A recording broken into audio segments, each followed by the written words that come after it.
Coming up in today's video. Follow along as I celebrate spring by recounting the origins tale of the Plum Blossom Fae.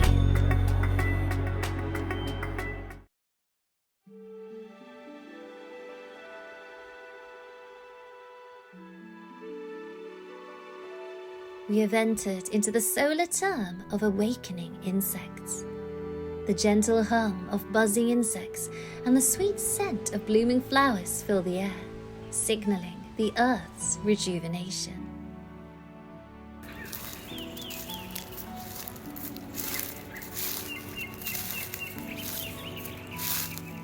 As we await the spring equinox, a sense of anticipation lingers, heralding the impending arrival of lengthening days and warmer temperatures.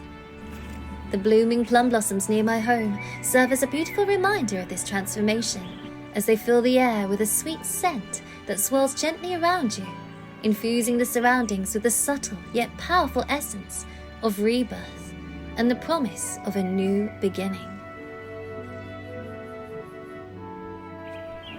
These exquisite trees have a special place in my heart and have become an integral part of my yearly spring celebrations.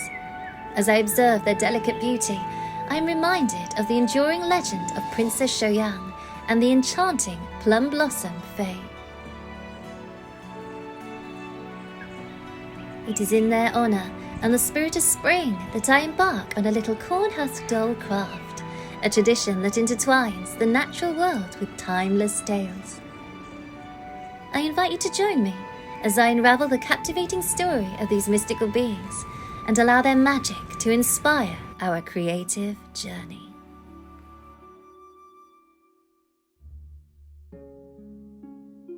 One winter long ago, before the first month of the lunar calendar on Earth, 10 celestial maidens who had secretly descended to the mortal realm fondly recalled the celestial flowers and plants they tended in the heavenly court.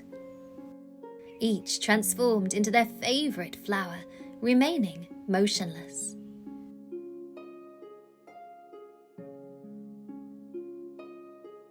Some turned into delicate and exquisite river plums. Some turned into vivid and alluring cinnabar plums. And some turned into green calyx plums.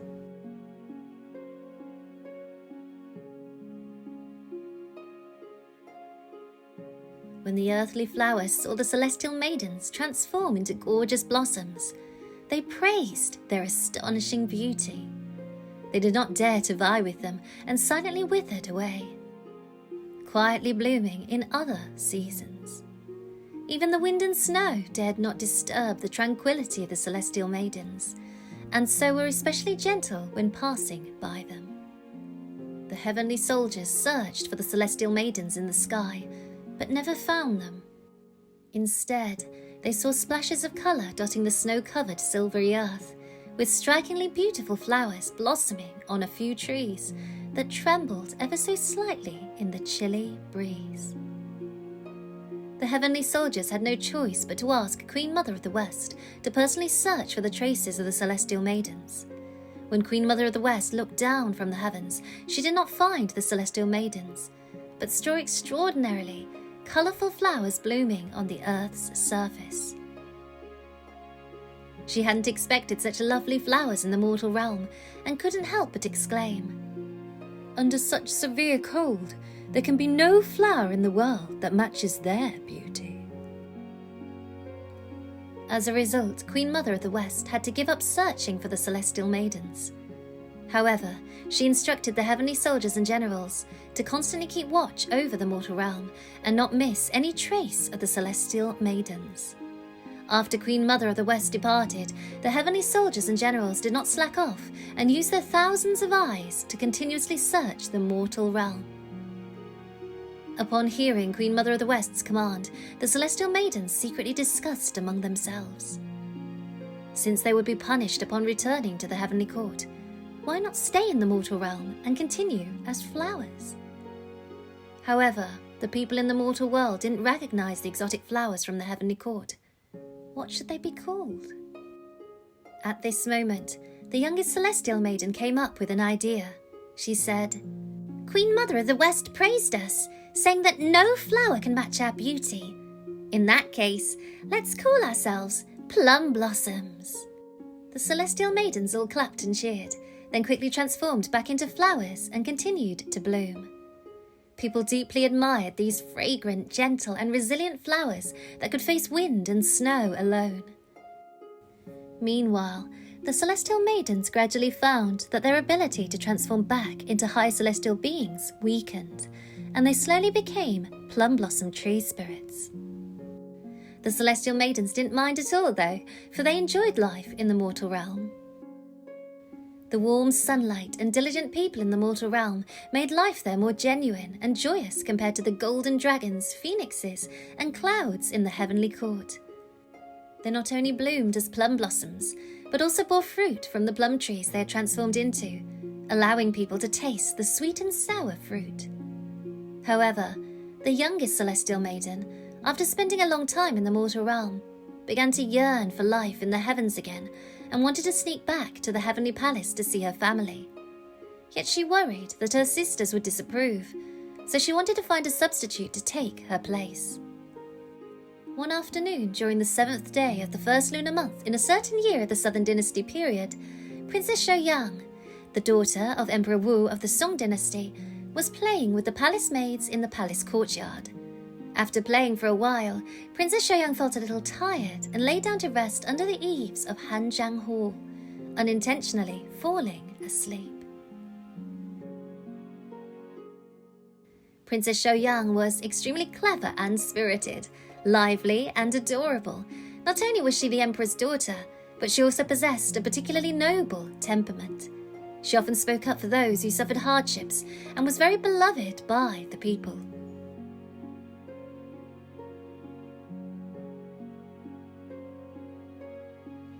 The little celestial maiden saw the sleeping Princess Shouyang, who resembled herself, and reached out to gently stroke Princess Shouyang's forehead, wanting her to be her substitute.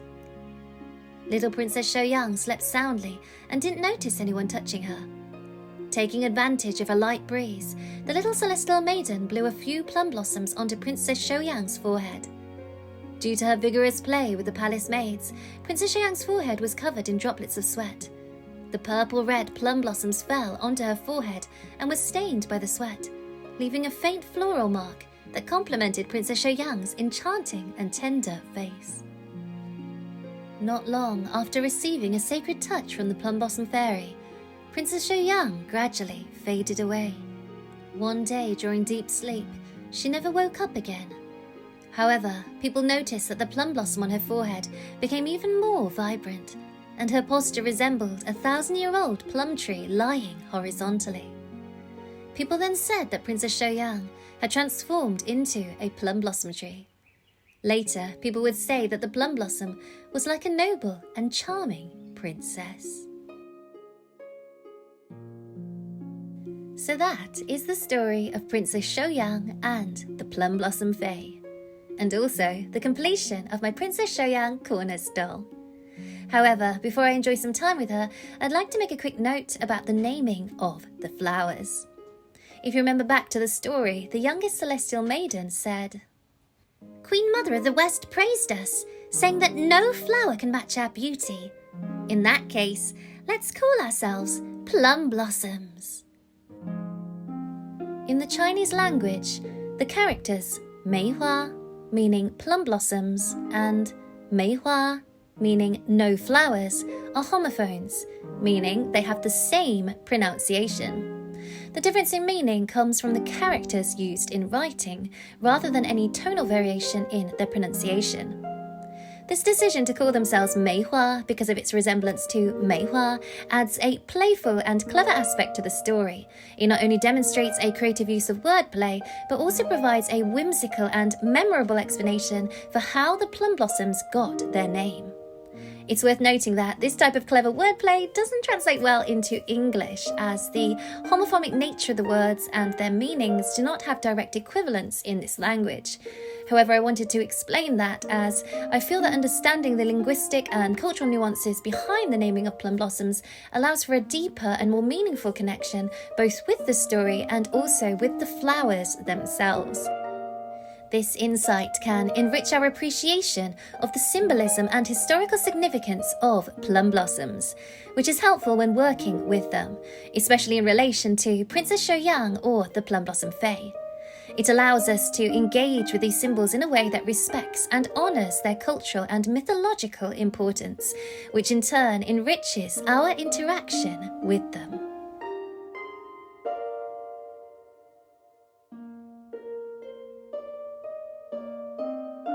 In addition to the origin story of the Plum Blossom Fae, numerous folktales recount mortal encounters with these enchanting beings. These tales depict beautiful experiences, acts of sacrifice, and instances of hope and compassion. The fairies are known to appear in times of need, serving as a source of inspiration for musicians, artists, and poets. Their presence has sparked creativity and profound reflections, weaving a rich tapestry of human connection and the enduring power of the natural world.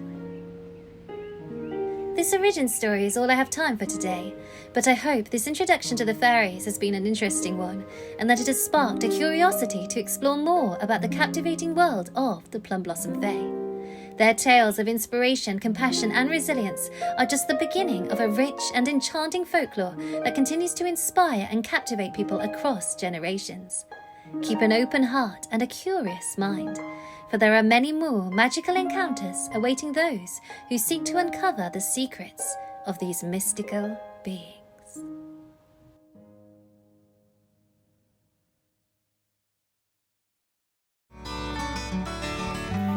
Thank you for joining along with me on today's journey. If you enjoyed this video, please give it a thumbs up and remember to subscribe and comment for more content. And I will see you in my next video. Bye!